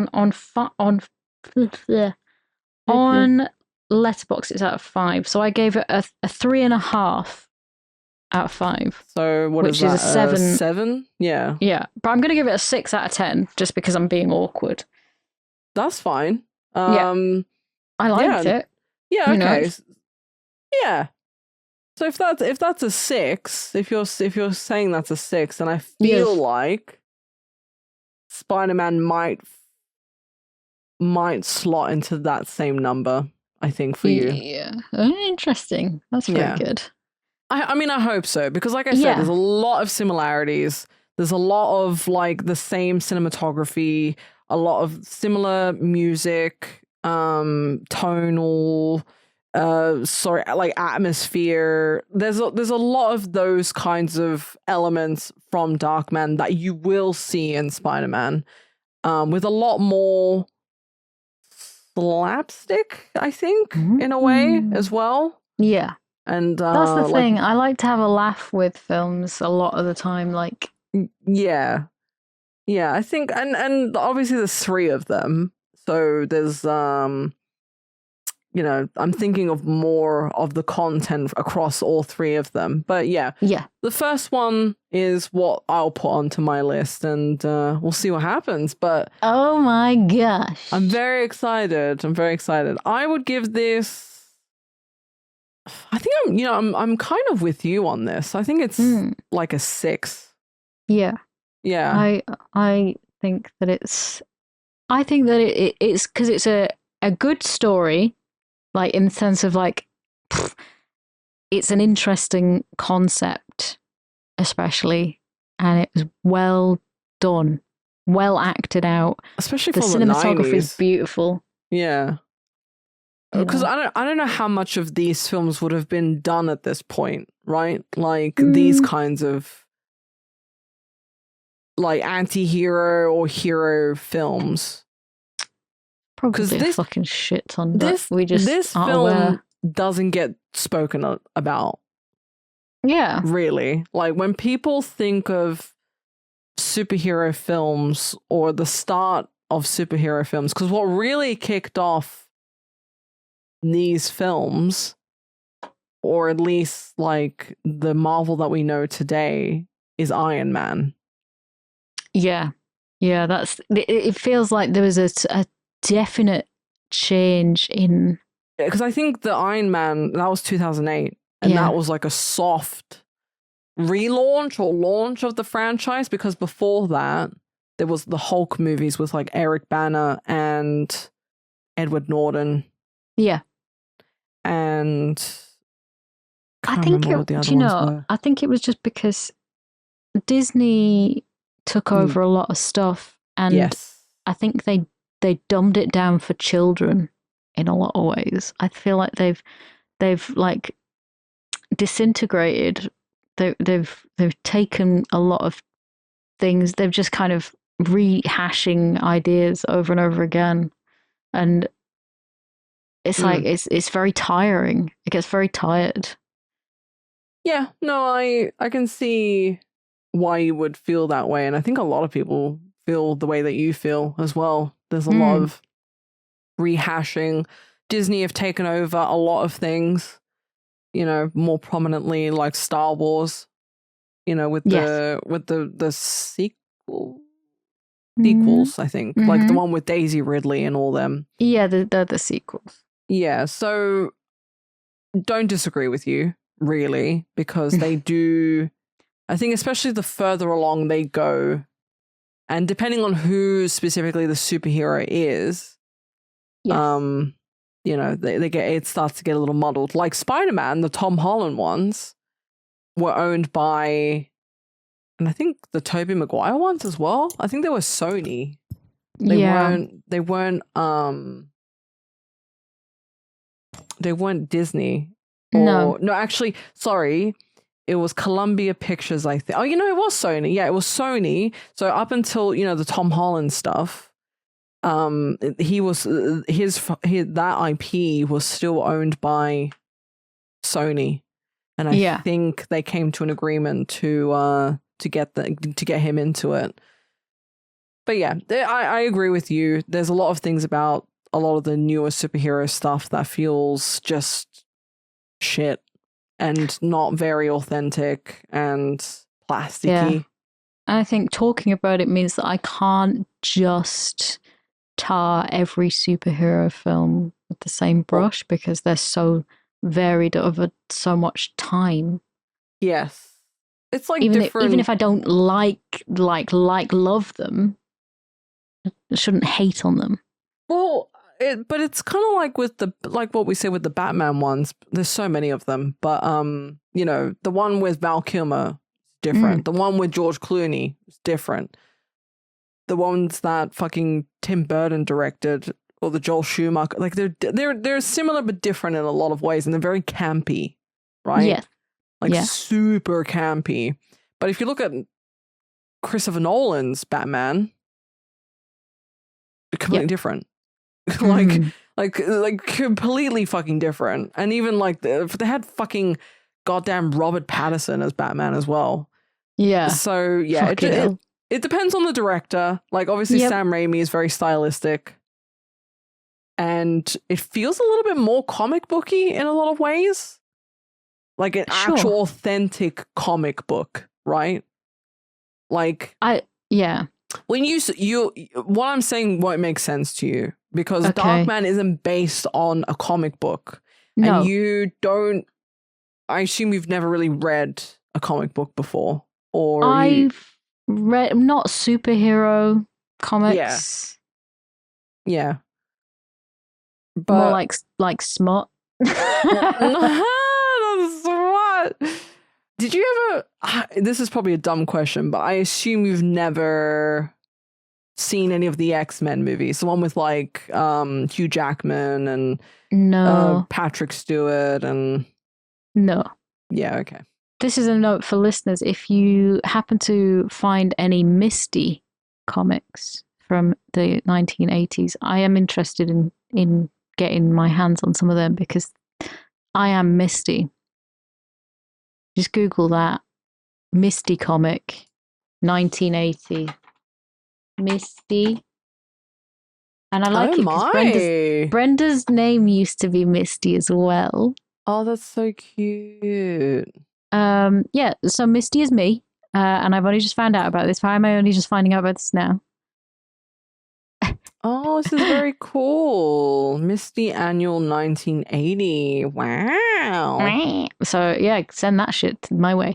I'm looking at the... There's a lot on eBay, from what I can see. I'm looking at the goofs and the continuity things, and they're so fucking funny. They're just the people that know way too much. Factual errors.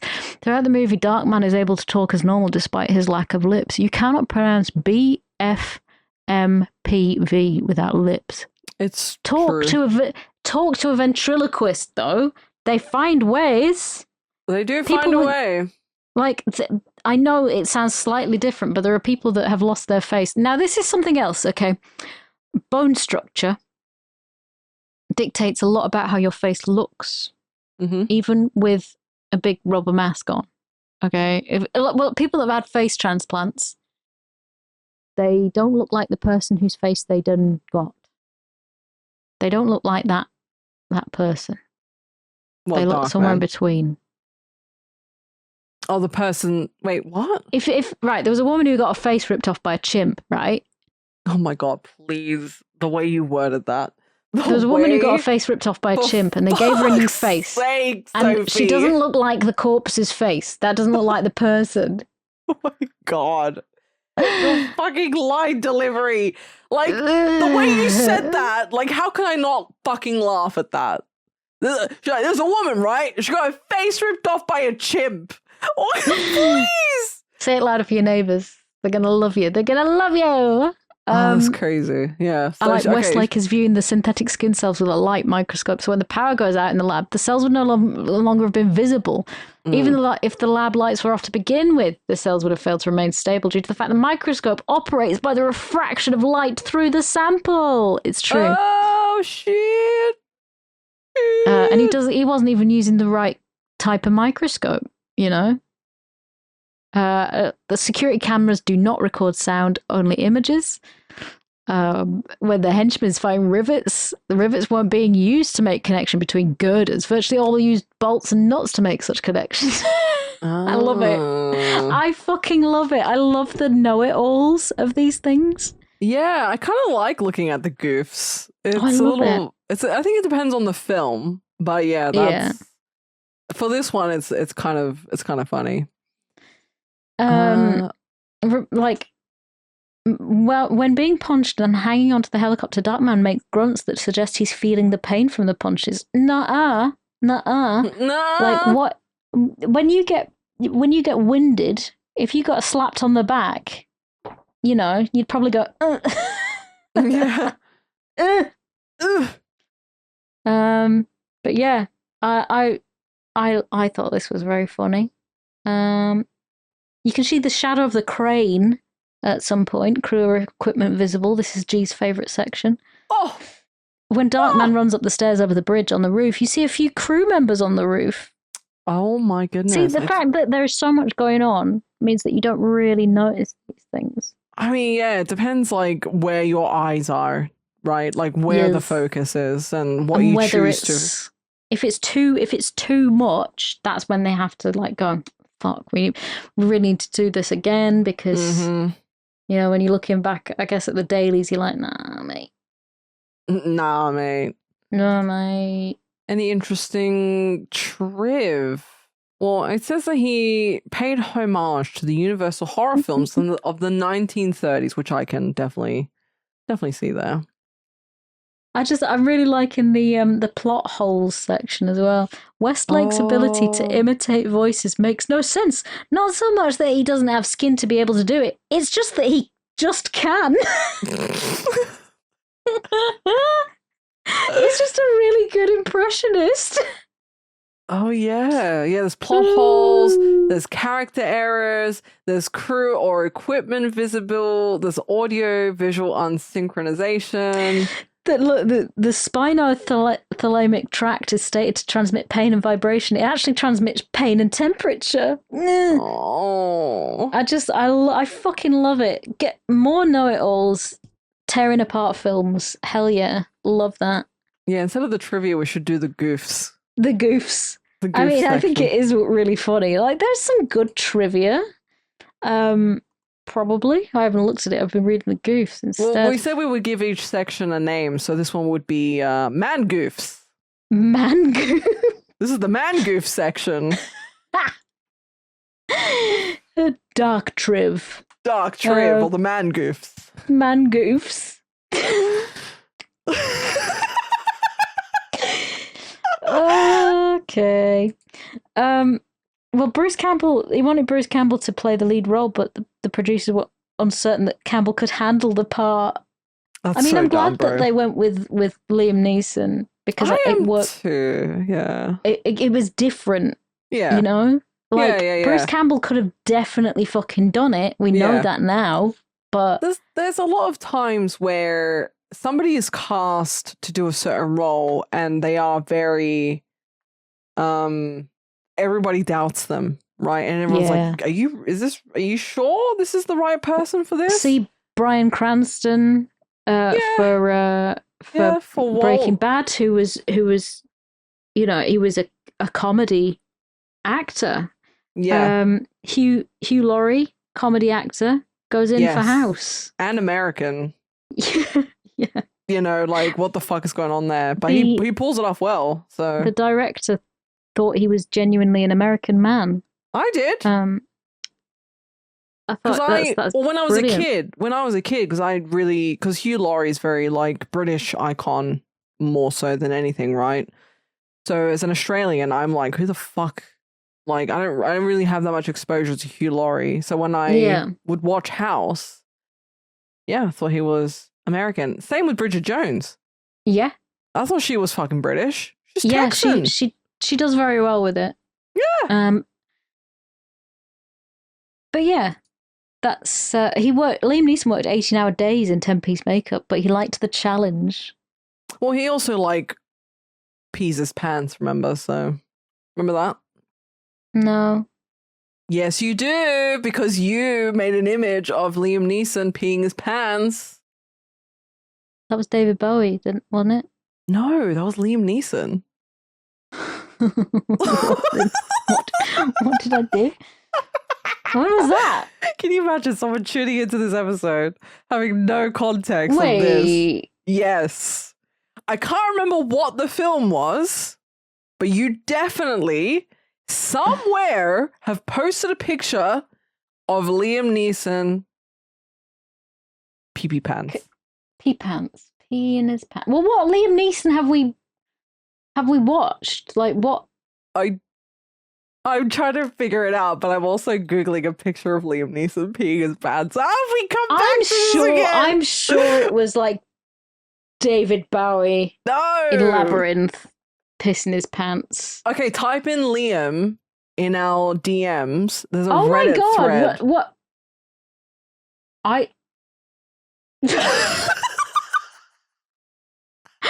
have no memory of this. Oh my god, how have you forgotten this?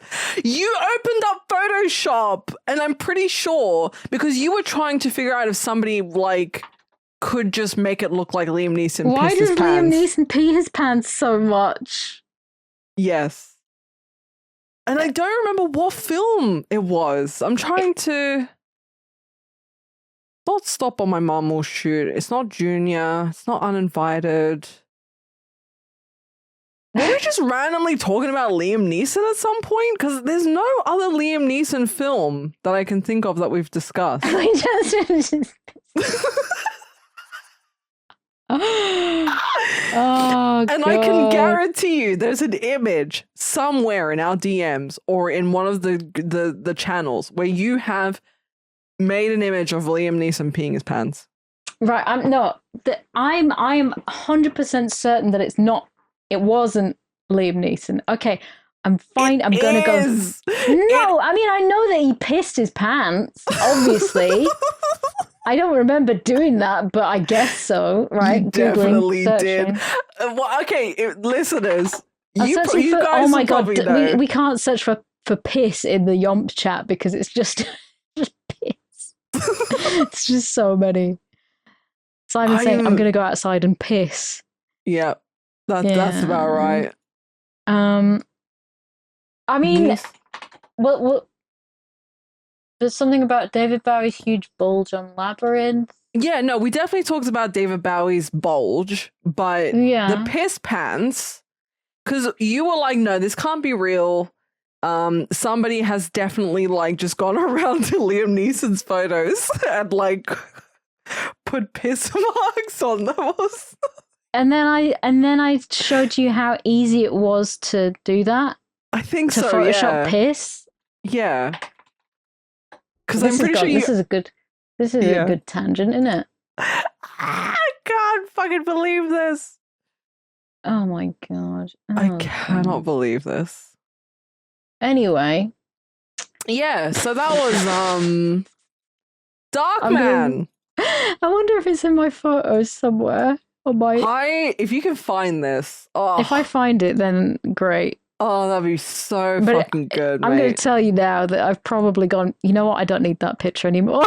No, I mean, probably, yeah. But listeners might remember what we're talking about. Because I do remember people discussing this at some point and being like, why were you guys talking about this? And here we are again, talking about Liam Neeson's piss pants. Even I don't know why we were talking about it in the first place. And I'm still not sure. Neither why are we talking about it now? I don't know. I didn't even know how it gets brought up, but somehow. However, I do have the best reaction image for when I watched Spiderman. Okay. Okay. I was playing Gartic Phone or one of those TKO like things, and this was somebody's submission. It's a very badly drawn picture of Spider-Man saying, "I feel nothing." No. It's so cute. I forgot who did it, but I fucking love it, man. It's so cute. Oh. Well, right. Yeah, so you gave it a 6. I gave it a 6. We've done budget and triv and all that shit. We did do all that. So that was Darkman. Yeah, man. That was Darkman. Yeah, man. Before we move on to rolling some dice, quick shout out. Thank you so much to our Patreon supporters. We appreciate you guys so much. We are currently working on, and it will probably be out by the time this bloody episode releases, because we are being very good with our backlog right now. So yeah, members content on the YouTube. We are trying to actually get some videos up on that YouTube. So YOMP Cast, both on Patreon and on YouTube. We'll be posting about it on the Patreon. There's going to be specific content for members on the YouTube and on the Patreon. So go check that out. Thank you very much to our Giga Yompers, Steve, Jenky, Scott5877, I'm a Robot, Luck33, and Enki13. We appreciate our Giga Yomps very much. Thank you so much. You're so lovely. You guys are amazing. And all of our members across all the tiers, thank you so much. Fucking grateful to you. Honestly, thank you. Wow. Thank you for supporting us. And we hope to bring you more diverse and exciting content on the YouTube, whether that's short ones or we're playing around with a couple ideas like a live episode, live stream as well. So go check out the YouTube. All the relevant links will hopefully be in any description so you can have access to that. But it is YompCast, patreon.com/YompCast. Thank you so much to our patrons. And now it is time to roll some dice. Oh my god, it's G's list. It's Everybody. My list. And what are we going to do? What are we going to do? I did threaten you that I was going to put a Ryan Gosling movie on my list. Yeah, right. Yeah, okay. And I have done that. I have done that. It's right, G. So G posted that she's just figured out what her favorite color is. Anyone else? And I said no, because everyone else figured out their favorite color at like 4 years old. And then you retaliate by putting a fucking Ryan Gosling film on the list. Yeah. I need to expose you to as many Ryan Gosling films as possible. Ooh. Go on then. What's your list? Right. So I have now decided. Okay, so we've got Crocodile Dundee. I've put in Nice Guys. So Nice Guys is it's Russell Crowe, right, and Ryan Gosling. Okay. Is Russell Crowe, is he Australian? He is Australian, yeah. So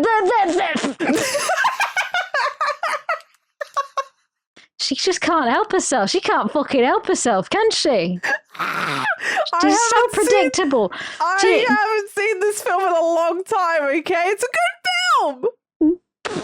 It's a good film. Right, I forgot to mention we should really be bringing up the bingo cards once again. Fuck. Did I put them in the moderator? I did, yeah. My god, I completely forgot. Okay, wait, so, go to your bingo And quickly think about Darkman. Quickly think about Darkman. Quickly think about Darkman. Right, so I have it on VHS. Yes. There's lots of gore. Yes. It's a movie over 30 years old now, I think. Yes. Yeah, it is. That's 6 years old. So it's not made you sad. It's not a horror as such. It's a little fucking sad, but like not in the stereotypical or like the way that you would think it. It is sad if you really think about it, but not in that sense. Well, no, it's not made. It's not upset you in the fact like, oh, I really feel bad about this. I do feel bad when I saw him under that box in that alleyway.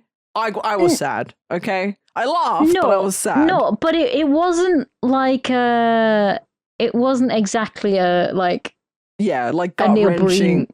Oh, don't say Neil Breen. That's not sad. That's sad in another way. He's delusional. Okay. That's the well, we've got 1, 2, 3. Lots of gore. 4. Have it on VHS. Movie over 30 years. 3 square? Yeah. That's not bad. What I mean, for a film that, you know. I love Neil Breen's head at the top of YOMP, by the way. Listen, I've done really well with this one. You have. Because in G Bingo, you've got Australia mentioned. There is the first one. Australia mentioned, lots of dialogue. People have heard of it. Action, video game adaptation, a mystery to be solved. Good twist. Film bro, upset Sophie. Yeah. So there's It's interesting. I'll have to put them on the Patreon. Yeah, I completely forgot about these because you only just recently. I did too. I'm a bit of a dipshit when it comes to these things. So, back to the list. Oh god, what are we doing? Back to the list. Go on. Yeah. So we got Crocodile Dundee, Nice Guys, Fast and Furious, Who Framed Roger Rabbit, Gone in 60 Seconds, and Spiderman. Ooh, God, you're gonna hate every single one of these, except for maybe Spider-Man and maybe Who Framed Roger Rabbit. We'll see. We'll see how we go, eh? All right, let's roll the dice, shall we? Let's roll the dice, see what we got. Oh, it's Who Framed Roger Rabbit. Oh my god. Oh my god. It's 4. So, yeah. 1, 2, 3, 4. Who Framed Roger Rabbit? Next film. Roger Rabbit. Okay. Exciting. Very exciting. I've not seen this film in a very long time. I remember having this on VHS, I'm pretty sure. Because this came out in 1988. I'm not bad. I'm just drawn that way. Iconic quote. Fantastic stuff. Okay, so that is Who Framed Roger Rabbit for the next one, 1988. Thank you from me. And thank you from me. And thank you very much for listening to this episode. We appreciate you all very much. And we'll catch you on the next one. Goodbye. Bye-bye.